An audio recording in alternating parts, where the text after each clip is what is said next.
Turanlı Sigorta katkılarıyla hazırlanan Sigorta Bilgilendirme Programı Sigortam'dan herkese merhaba.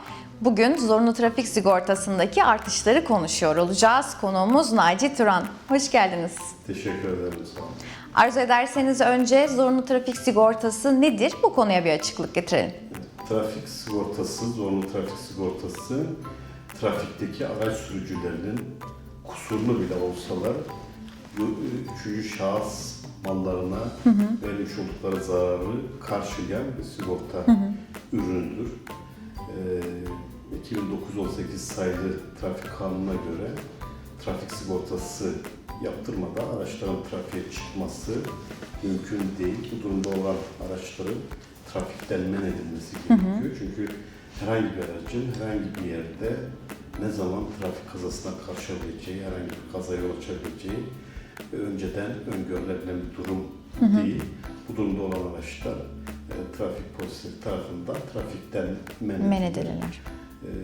Sebebi de üçüncü şahısların mağduriyetine yol açan sonuçların ortaya çıkmasını önlemek. Zorunlu trafik sigortası hangi teminatları kapsar peki? Trafik sigortası, zorunlu trafik sigortası gene üçüncü şahısların maddi ve manevi kayıplarını karşılıyor. Yani bizim sigortalımızın çarpmak suretiyle, bir kaza sonucu çarpmak suretiyle üçüncü şahısların araçlarına ya da diğer mallarına, yani bir bahçe duvarına da çarpabilir, elektrik direğine de çarpabilir. Bunlara verdiği zararları karşılıyor sürücü adına.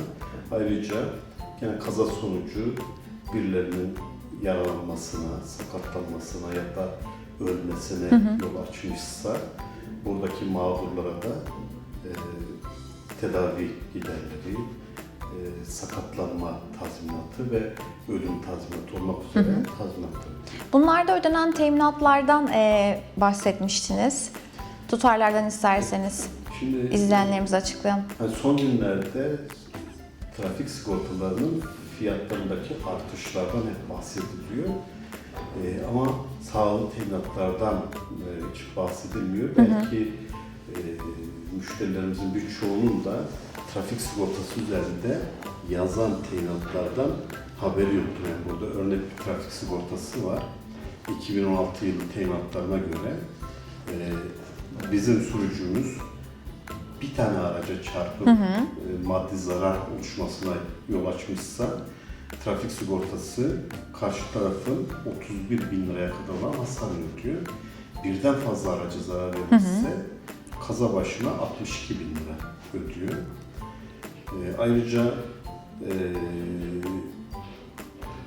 tedavi gideri söz konusuysa, yani hastanede yapılmış tedavi olması söz konusuysa 310 bin liraya kadar tedavi giderlerini karşılıyor. Sakatlanma varsa yapılan aktüeryal hesaplamalar sonucu sakatlanan şahsa 310 bin liraya kadar sakatlanma tazminatı ödüyor.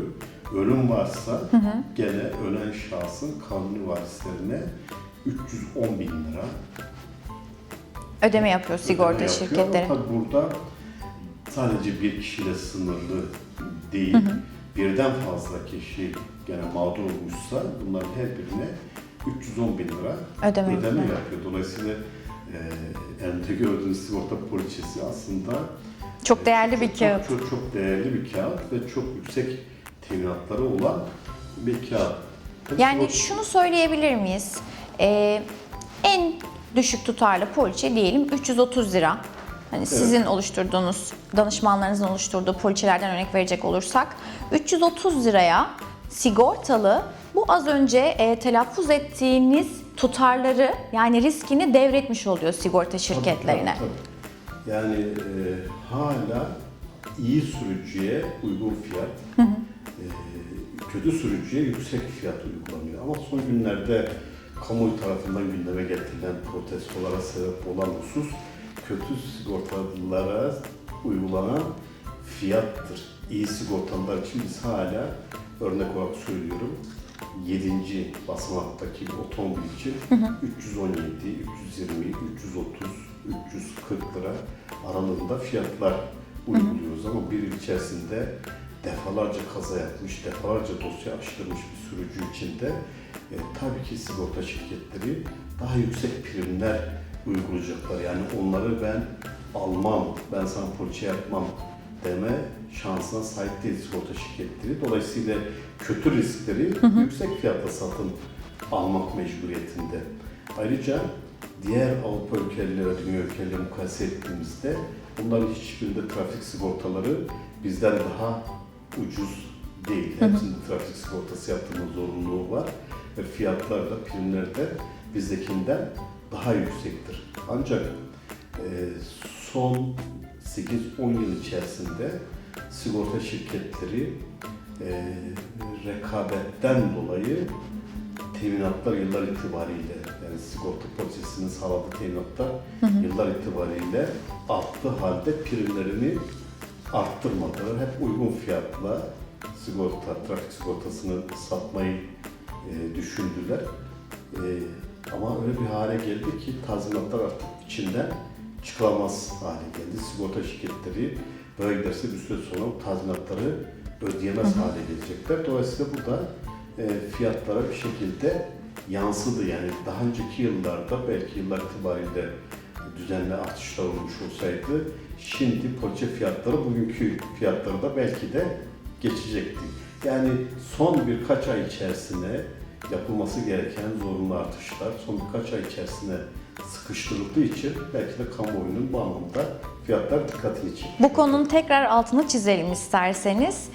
Geçmiş yıllarda yapılmamış olan düzenlemelerin şu an müşteriler aslında sonucunu görüyorlar.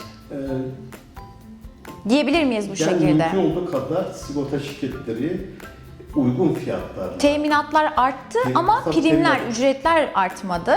Bir denge oluşturulamadı. Teminatları her yıl Hazine Müsteşarlığı bildiriliyor. Zorunlu olarak işte enflasyona bağlı olarak ya da ülkenin ekonomik durumuyla ilişkili olarak teminatlar her yıl artmak zorunda. Mesela 2015'te 29 bin liraydı maddi hasar teminatı, şimdi 31 bin lira oldu. Ölüm tazminatı 290 bin liraydı, şimdi 310 bin lira oldu. Her yıl bunu sigorta şirketleri arttırmak zorunda ama fiyatlarını buna paralel olarak arttırmadılar. Aslında sigorta şirketleri bir yandan da iyi niyetli davrandı ama şimdi büyük tazminatlarla karşı karşıyalar. Son yıllarda sigorta şirketleri aleyhine açılan davalar arttı. Bir de bu trafik sigortaları sadece bir yıl gündemde kalmıyor yani. Geçmişe teminat süresi dönük olarak da. sonra bile geçmiş yıllara ait tazminat taleplerini karşılamak zorunda. Yani örnek olarak söyleyecek olsak 8 sene önce bir kaza olmuş, herhangi bir vatandaşımız hayatını kaybetmişse bunun kanuni varisleri 8 sene önceki kazadan dolayı bugün sigorta şirketinde vefat tazminatı talep edebiliyorlar. Bulunabiliyorlar ve bu tazminatı da 8 sene önceki tutar üzerinden değil, şimdiki teminatlar üzerinden bakıyorlar. Sigorta şirketleri bu tazminatları öderken hiçbir zorluk çıkarmıyor. Bunları ödemek zorunda, ödüyor da. Yani bunları alabilmek için dava açmaya ya da başka yollara müracaat etmeye bile ihtiyaç bırakmıyorlar. Hatta kusurlu sürücüler kendi kusurları sonucunda kazaya karışmış ve sürücü ölmüşse eskiden ona sigorta şirketi herhangi bir tazminat ödemezdi. Şimdi sigorta şirketleri kendi kusuru sonucunda hasara yol açmış kişilerin hasarını ödüyor. Bu kişi kaza sonucu ölmüşse bunun varislerine de destekten yoksun kalma tazminatı adı altında gene 310 bin lira ödemek mecburiyetinde. Ödemelerini yapıyorlar. Peki toparlayacak olursak şunu söyleyebilir miyiz? İyi sürücüye iyi fiyat hala mümkündür. Evet. Fiyat araştırması yapılsın ve bunun için de en doğru adres Turanlı Sigorta. Çünkü seçenek çok. Müşterilerine en uygun fiyatı sunabilirler. Bunu sizden duyalım tekrar ve kapanışımızı yapalım. Burada bütün sigorta şirketleri aynı teminatları vermek zorunda trafik sigortası için söylüyorum. Hepsinde teminatlar aynıdır. Kanuni zorunluluklar aynıdır. Ancak sigorta şirketleri kişiye göre, araca göre, kişinin yaşına göre, geçmişteki hasar frekansına göre fiyatlama yapıyorlar. Tüketicilerimize alternatifi çok olan acentelerde teklif almalarını Öneriyoruz. öneriyoruz. Tabii aynı ürünü en uygun fiyatla satın almak onların hakkı. Bu anlamda bizi arayanlara da en uygun fiyatı Fiyatı. verme garantisini ben buradan veriyorum.